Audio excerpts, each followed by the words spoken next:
अस्सलाम वालेकुम दोस्तों, अपनी पहचान पंजाबी। ठीक है जी। गल यह है कि दोस्तों अज की जी माहौल है ना, यह वेखो तुसी जानते जे कि पिंडा थावां दा जिहड़ा माहौल हुंदा है ना, यह चेक करो। ठीक है, वो अपने भेड्डां बनियां बकरियां बनियां आ नाल तुहाडी सहेली भी खड़ी है। ठीक है, दस्सिया जी ना बाकी किसी नूं। ठीक है, तो वेलियो तुहानूं दस्सने अज दी जंतरी। अज दी जिहड़ी जंतरी है ना, अज दी हो गई अपना 16 हो गई है सावन दी, 16 सावन दी 2082 विक्रमी। ठीक है जी।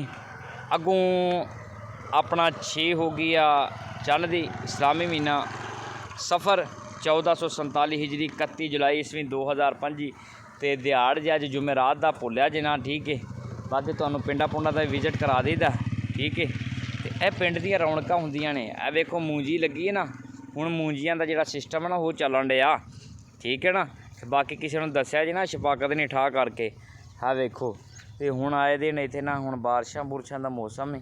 ठीक है, तो आ एक बजुर्ग भी लगा दा, ये उन्हें उसदा माल डंगर बन के आन डिया। ठीक है, तो इहदे कोलों पुछने आ कि माल डंगर संभालना किड्डा आसान है अजकल के दौर दे विच। अस्सलाम वालेकुम बजुर्गो, की हाल ठीक ठाक हो? अल्लाह दा शुक्र है। ते आ बारिशां बुरशां दे मौसम दे विच की सूरत हाल, किवें डंगरां नूं संभाल रहा जे? अपना आसानी है कि मुश्किल है? बड़ी मुश्किल है, रब रब करी दा ते तां करके गल करी दी, रब रब करने ते तां करके बड़ा औखा माल, बड़ा ही औखा है माल संभालना। भाजी बजुर्ग का कहना है कि अपना ना बारिशां दे विच पट्ठा दत्था लियावना ना बड़ा मुश्किल है। ते अपना ना तुहानूं पता कि पिंडा थावां दे विच आ वेखो जी गोबर ही गोबर हो जांदा, ते जिहड़ा जानवर अगे बन्निया हुंदा है ना बैल वगैरह उन्नूं भी दिक्कत हुंदी है क्योंकि स्लिपिंग हुंदी है। ठीक है, तो बाकी हुण तुसीं सानूं दिओ इजाजत, इंशाअल्लाह तुहानूं कल नवें व्लॉग ते मिलांगे। ठीक है, हुण ते अल्लाह निगह।